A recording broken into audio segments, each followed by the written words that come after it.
Alright, this is Cables and Dead Pills 19, the comic book from Marvel. And two things up front. This cover teases the idea of Excellent Man, Nate Fenix, appearing therein, and he doesn't. And secondly, this is from the heyday of Marvel putting a disgusting amount of adverts in their books. Nearly every page has an accompanying advert. I wanted to get that out of the way now because this is a really great issue. Creative team is Fabian Nicieza, who I didn't like on Twitter, and that artist who blocked me on Twitter. And despite this being made by people who are terrible on Twitter, it is a really good story, and I would argue one of the all-time best Deadpool stories. The setup for this issue, it is spun out of the Search for Cable storyline, which came before this, where there was a very complicated adventure that let Cables come back from the dead. And he is currently in a young body that is grown up in fast forward until it reaches his real age. As they say on this recap page, by the end of the issue, Cables will be back to his normal self, and we will never mention this again. So Dead Pills, he has taken the 17-year-old looking Cables out to a bar to celebrate him turning 18 by getting drunk and reminiscing about their birthdays. This up here, this is one of Cables' birthdays. He was on the battlefield in the future. He doesn't really celebrate birthdays. I can relate to that. The bad thing about this story is that it reminds me of the current fact that Marvel killed off Cables and replaced them with a young teen version who looks a bit like this. And I truly think that is one of the worst things Marvel have ever done. I put that up there with Captain America being a Nazi, or Cyclist being a Nazi, or the Reader being a Nazi, or everyone being a Nazi.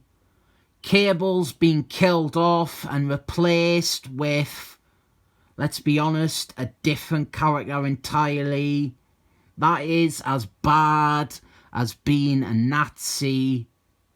But this issue is less about Cables, and it is more about Dead Pills and his history, because Dead Pills starts relating one of his birthdays where he was being beaten by his dad.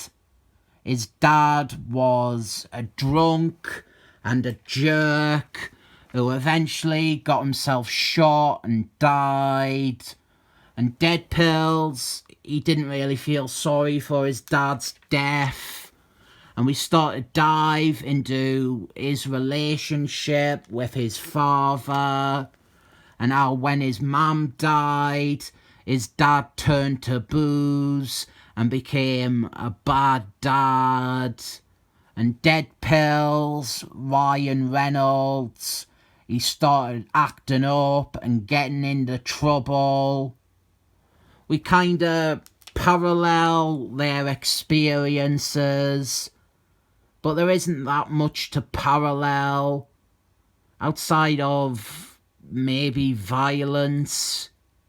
Anyway, they both think of the other's life and their youth as preferable to what they had. And yes, we do have a double page worth of comic here. And it's just like that because it is allowing for a double page of advert. If you are interested, go and read this comic because we will be getting on the spoilers, which will rob this great little story of some of the impact. Although I don't know how much you can spoil a story that is effectively gaslighting you. We start to get more into Deadpool's dad, and we learn, well, we see the circumstances of his dad's death. But Deadpool, he is an unreliable narrator, so it keeps changing.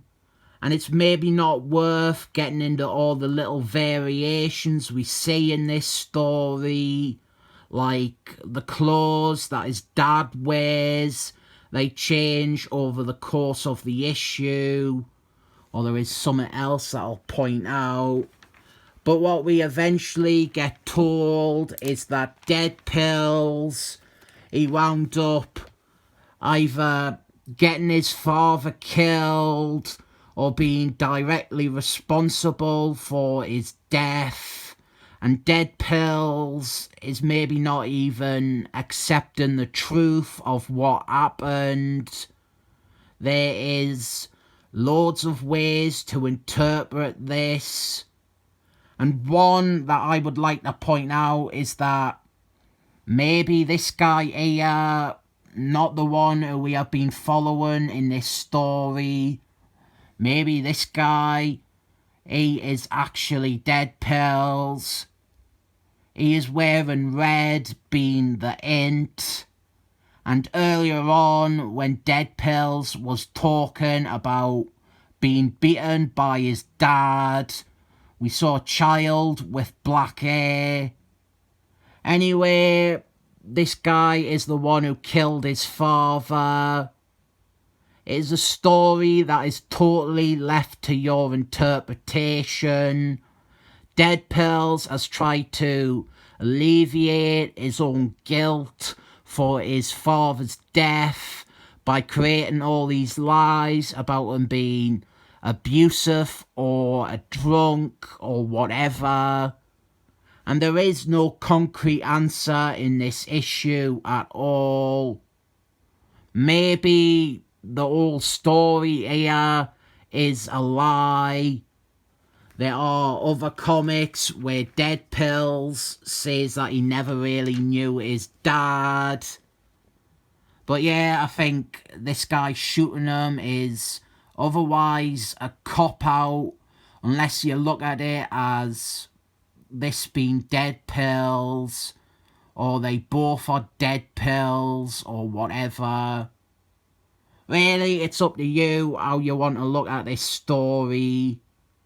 If you want, you can even say that his dad was molesting him. There is a slight hint of that. And maybe this whole thing, this whole scene that we're seeing, it didn't happen in a bar at all. And Deadpool killed his dad to stop him from raping him.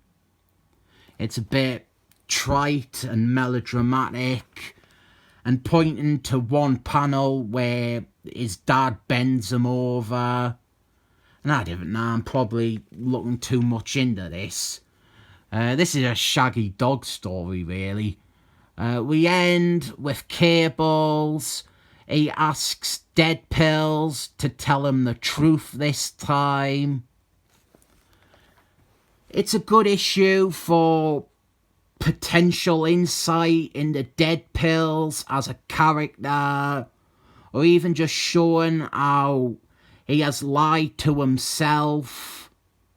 The stuff with Cables doesn't really bring much to the table.